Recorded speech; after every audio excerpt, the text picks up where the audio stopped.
When we rap, we say exactly what we mean. And when we say we kicking up the real deal of the show shot. So it's part of the street scene. It came from the streets, rapping or toasting. People used to say rhymes and toast to each other. And somebody just decided to go on, lay it down onto the beat. And it's what's happening. We try to talk about everything from cartoon to politics, Los Angeles, New York. Try to cover all different areas, different aspects. It's about the ear, it's about the ear-catching things, something that's going to attract the people's attention, and that's going to also make them clap their hands and dance at the same time. Yeah. Well, there's two types of rapping. You have a party rap that's essentially just set up, to do what a DJ that maybe can't rap does. A party rap, we'll make one. We'll say, everybody come along, get on the beach, and raise your hands and shake your body, that type of thing. And then we have more like a political rap, something like The Message that Grandmaster Flash made so popular. And that's like where you say something that really gets under people's skin, which a song really came at a peek and on the go. No three-piece suits, Aladdin side, t-shirts, tennis shoes, loosely tied. You hear scratching turntables when you cross the floor as DJs spin on 2 and sometimes 4, like this. That, so shit. Oh, come on, cut it up, cut it up, cut it up, cut it up,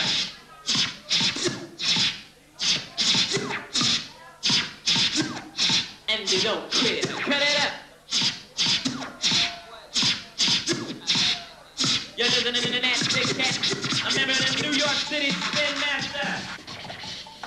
You take a record as it's playing, and you just cut it up to your own specifications. People who make records don't make them perfect.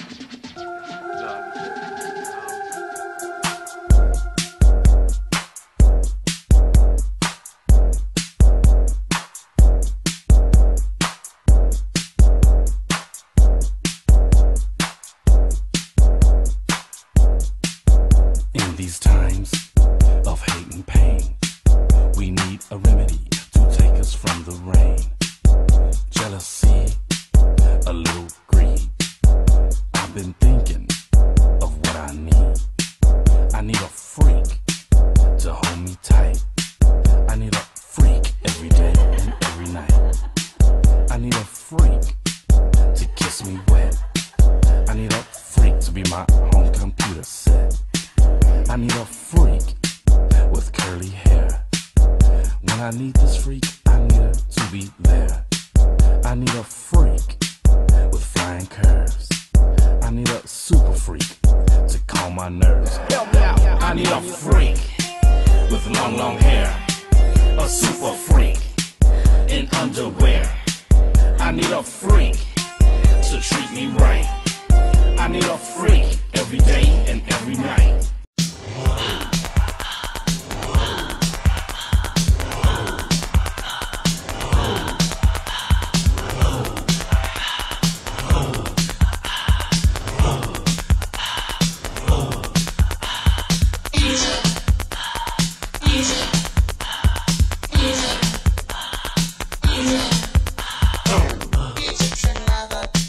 Egyptian lover, baby. Egyptian lover.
burning hot.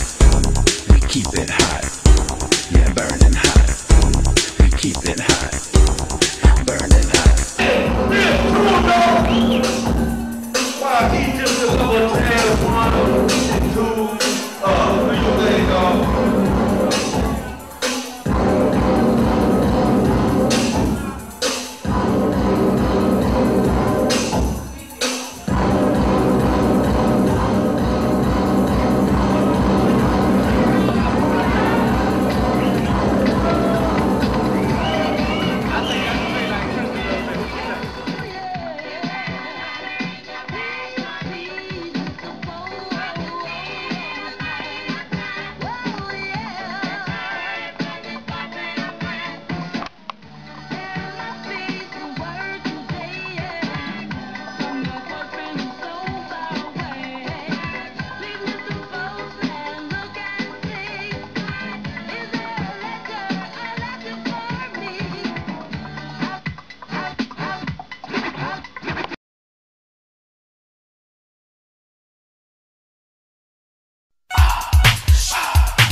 Records, mixer, turntables, speakers. 7 days a week, he's on call to get the party people up off the wall.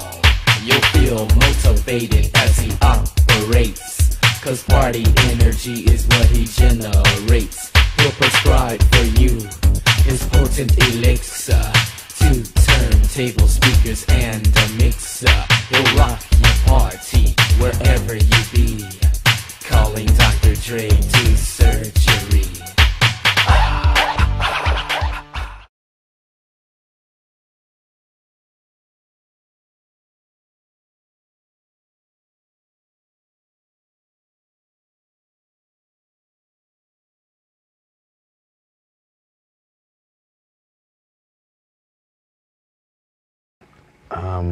For me, I mean, from what I see, hip-hop on the West Coast started like 1982, 83, something like that.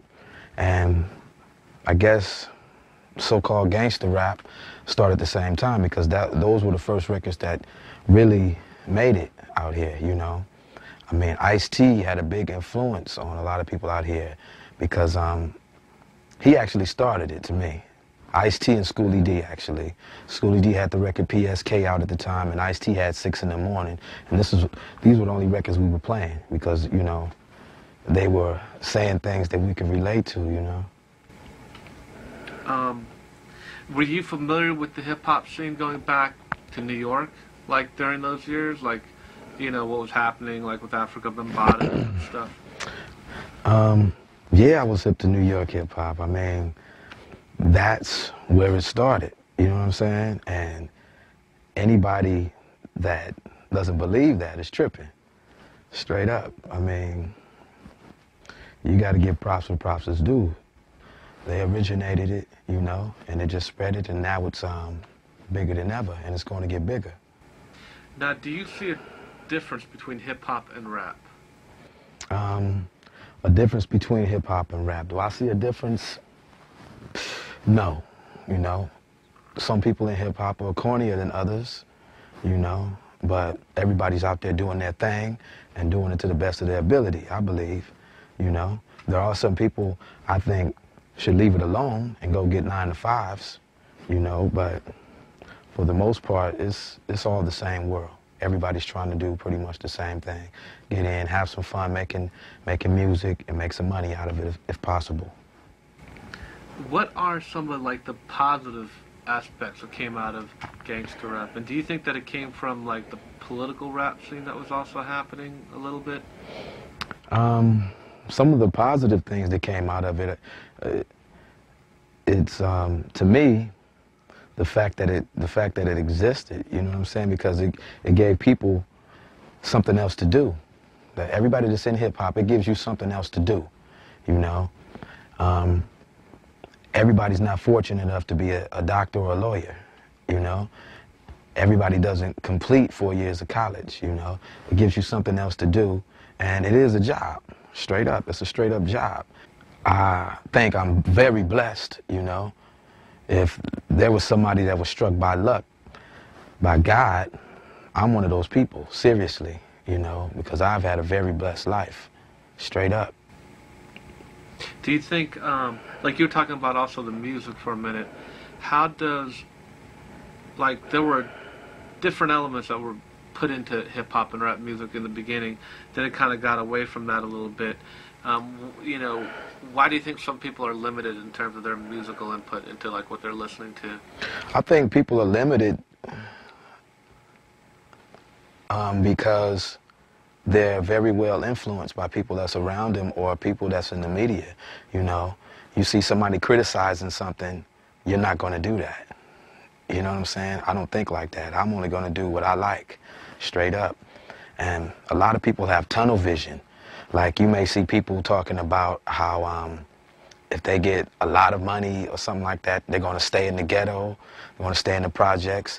That means if you're staying there, you're going to allow your mother and your family to stay there also. And that's bullshit, straight up, you know. The change has to happen somewhere in your generation. You know,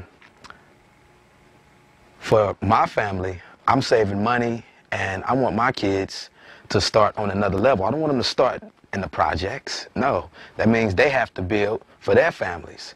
If they start at a higher level, you know, their families are going to get better.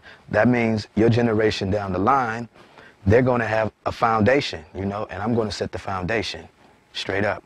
Now, just from what you said, you have like a long-term perspective, but, you know, to a lot of kids, they just don't have that. What do you think has to change for them to like start thinking like long-term and in the future rather than what they have to deal with on a day-to-day? What I think has to change for people, as far as longevity, is looking at people that have made it in the business. You know, Quincy Jones, people like that. That's my mentor right there, because he started at a young age the same as I did, and he's still doing his thing and having fun with it. You know, it ain't about who has the flyest car, who has the most jewelry, you know. It ain't about that. It's about saving and preparing yourself for when your shit ain't happening no more, you know, because it's going to happen sooner or later.